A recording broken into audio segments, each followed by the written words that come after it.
महादेवी वर्मा जी का जन्म 26 मार्च 1907 को उत्तर प्रदेश के फारुखाबाद में हुआ था तथा उनकी मृत्यु 11 सितंबर 1987 को हुई थी। उनका परिवार बहुत संस्कारी और पढ़ा लिखा था। उनके पिता का नाम गोविंद प्रसाद वर्मा और मां का नाम हेमरानी देवी था। बचपन से ही महादेवी बहुत ही संवेदनशील और कल्पना करने वाली लड़की थी। उन्हें लोगों का दुख दर्द समझने, प्रकृति की खूबसूरती देखने और समाज की छिपी भावनाओं को महसूस करने की अलग ही क्षमता थी। महादेवी वर्मा की शुरुआत पढ़ाई इलाहाबाद के स्कूलों में हुई। इसके बाद उन्होंने इलाहाबाद विश्वविद्यालय से ग्रेजुएशन और पोस्ट ग्रेजुएशन किया। उस समय यह विश्वविद्यालय हिंदी साहित्य का सबसे बड़ा केंद्र माना जाता था, जहाँ छायावाद और आधुनिक साहित्य की नई सोच तेजी से बढ़ रही थी। यहीं पर महादेवी वर्मा ने अपनी साहित्यिक प्रतिभा को और निखारा और लिखने की गहरी समझ बनाई। महादेवी वर्मा जी की साहित्यिक यात्रा।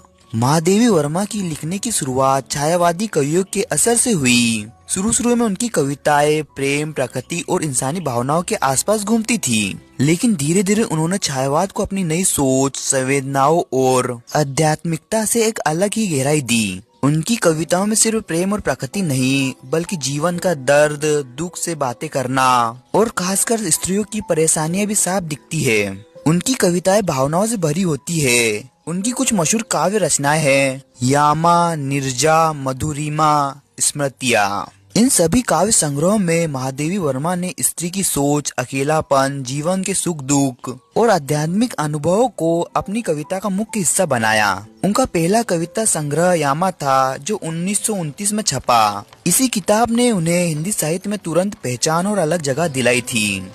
अब बात करते हैं महादेवी वर्मा के निबंध और आलोचना। महादेवी वर्मा सिर्फ कविता ही नहीं लिखती थी, वो शानदार निबंधकार और साहित्यिक आलोचक भी थी। उनके निबंधों में जिंदगी के अनुभव, समाज को देखने का नजरिया और इंसान के मन की गहराई तक जाने वाली बातें मिलती है। उन्होंने खास तौर पर स्त्रियों के जीवन, उनकी समस्याओं और समाज में अलग अलग पहलुओं पर बहुत साफ और गहरी बातें लिखी है। उनके प्रमुख निबंध संग्रह है आत्मा की खोज, साहित्य और जीवन और पत्रिका। महादेवी वर्मा ने आलोचना में भी बड़ा काम किया है।